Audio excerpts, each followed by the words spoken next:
हरे कृष्ण। বৈষ্ণবের আবির্ভাব তিরোভাব তিথি, পালন এলো ভয়ে সদা গৌর প্রেমনিধি। বৈষ্ণব সেবা বৈষ্ণব স্মরণে, गौरनिताय सुखी रहें अनुक्षणे।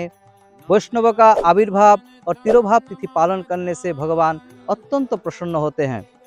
श्रील वृंदावन दास ठाकुर नवद्वीप के मामगाछी नामक स्थान में आविर्भूत हुए थे। उनके माँ का नाम नारायणी देवी। वे श्री चैतन्य महाप्रभु के उच्छिष्ट प्राप्त करती थी। वृंदावन दास ठाकुर चैतन्य भागवत नामक ग्रंथ रचना किए थे। श्रील कृष्णदास कविराज गोस्वामी कहते हैं कि वो चैतन्य भागवत ग्रंथ श्रवण करने से सभी जीव का अमंगल दूर होते हैं। वृंदावन दास ठाकुर नित्यानंद प्रभु के अंतिम शिष्य थे। नित्यानंद प्रभु के आज्ञा के माध्यम से उन्होंने चैतन्य भागवत ग्रंथ रचना किए। हरे कृष्ण।